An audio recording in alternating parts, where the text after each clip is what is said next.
البنات اليوم جيت نشارك معكم لي شوسون بواحد الطريقه اللي غادي تعجبكم وغادي تنجح معكم ان شاء الله. تبعوا معايا الفيديو الى اخره وغادي تشوفوا الطريقه. السلام عليكم متتبعي قناه نزهه بيوتي داخل وخارج ارض الوطن. شكرا بزاف على التعاليق ديالكم الزوينين. اليوم غادي نشارك معكم لي شوسون بحشوه السمك. غادي ندوزو للطريقه والمقادير. بالنسبه للعجينه البنات غادي نحتاجوا لواحد 500 غرام ديال الدقيق الابيض من النوع الجيد.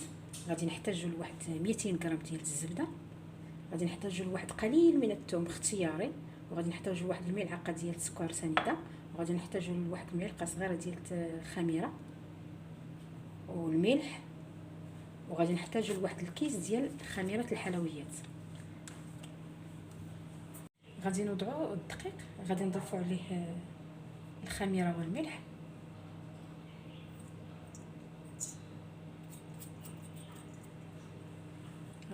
نضيفوا عليه معلقه ديال السكر سنيده،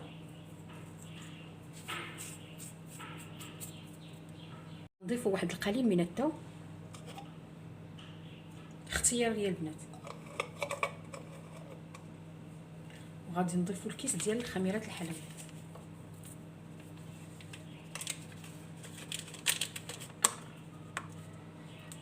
والزبده.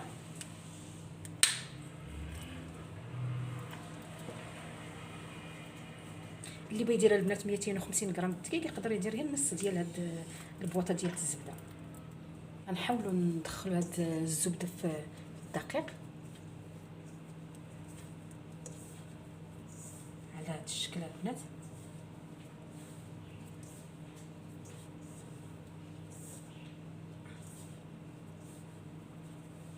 من بعد غادي نضيفوا الماء غير بشويه اللي بيجمع لنا العجين.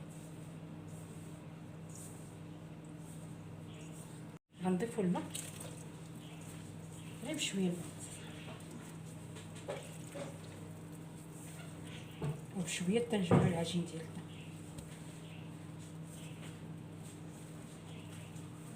وحنا تنحاولوا ندخلوا هذيك الزبده في الدقيق.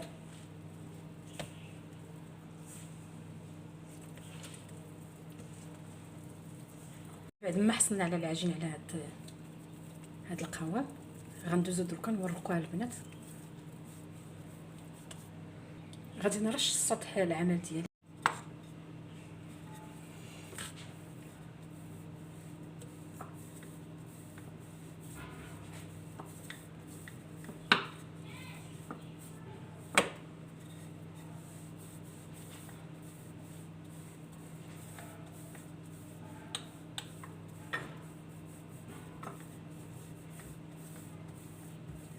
نحاولوا البنات نبسطوها مزيان هكا.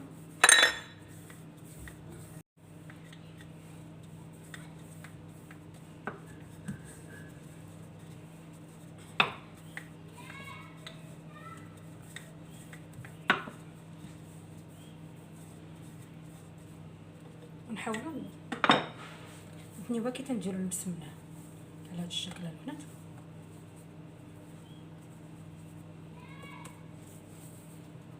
ونعاود نبسطها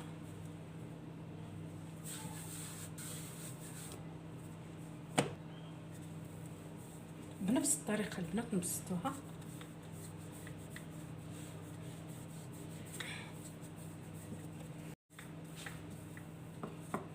كما بسطنا المره الاولانيه، قلنا غادي نبسطوها المره الثانيه، وغادي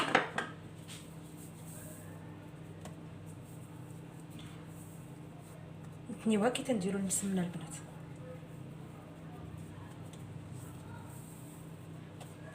غنديروا العجين ديالنا في بلاستيك غذائي ونخليوه مده ديال نصف ساعه في الثلاجه ريتما في هذه الاثناء نوجدوا الحشوه. بالنسبه للحشوه غادي نحتاجوا الكروفيت، الكالامار، الشعريه الصينيه. ممكن البنات تعوضوا هاد المقادير بالدجاج او الكفته على حسب الموجود اللي كاين في الدار. في مقلاة البنات غادي نوضعوا واحد شويه ديال الزبده،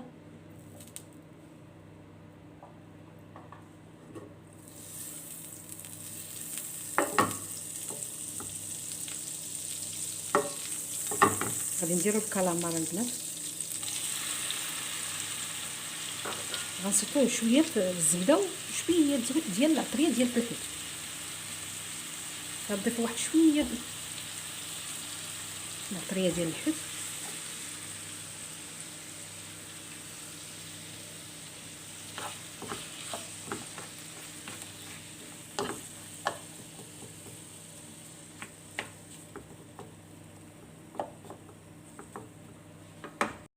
من بعد ما صوتينا الكالامار غادي نفس الطريقه غادي نديرو الكروفيت. من بعد ما قطعته حتى هو اطراف صغيره وغنصوتيه وهاني معكم. غنوضع نفس الشيء الزبده،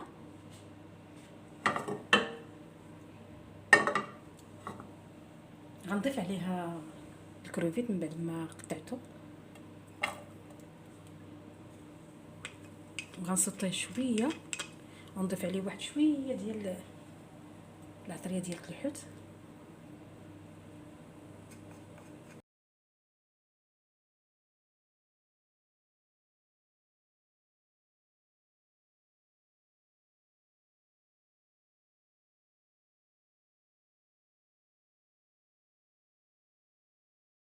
ها الحشوه البنات وجدات من بعد ما ضفنا الحوت الشعريه الصينيه. دركا غادي نخليوها تبرد ونوجد معكم العجينه. العجين ديالنا البنات هي من بعد ما خليناها نصف ساعه في الثلاجه. ندوزو دركا باش نورقوها باش نعمروها. غناخذوا العجين غادي نقسموها البنات.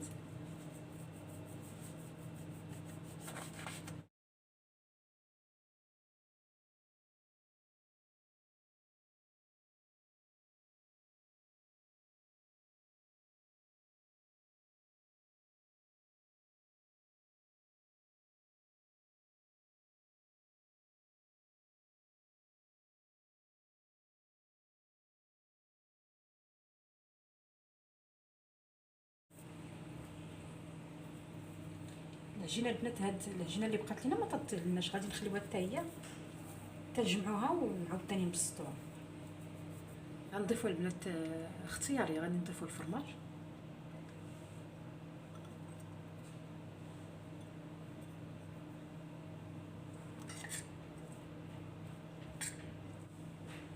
غادي نبسطوا البنات شويه العجين على شكل طولي هكا باش تعطينا داك الشكل ديال لي شوسون.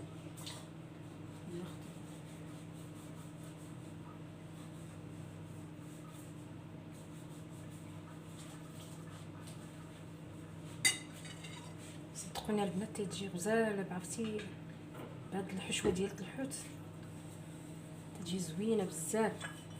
وغادي هاد الجوانب غادي ندهنوهم بالماء باش يلصقوا لنا.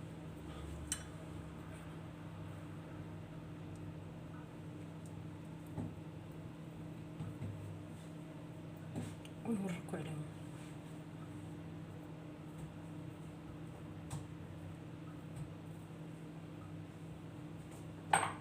باش تعطينا الشكل ديال لي شوسون.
مزيانه البنات بالفرشيطه، تعطينا الشكل مزيان وتسد لينا مزيان باش ما تحلينا.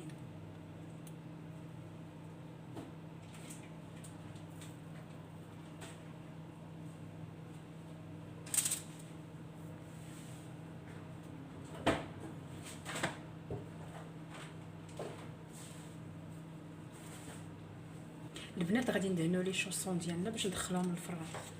في هذا الاثناء البنات انا راه مسخنه الفران.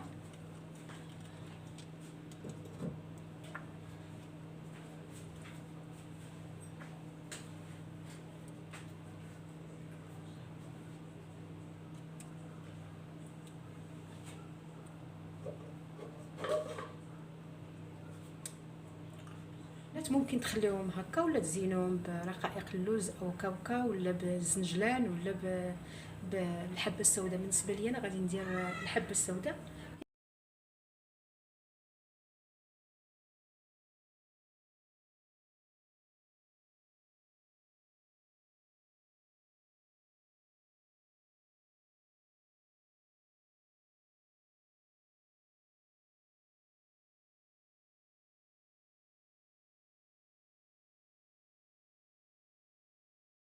اثناء البنات غادي ندخلهم للفران وغادي نتلاقى انا وياكم.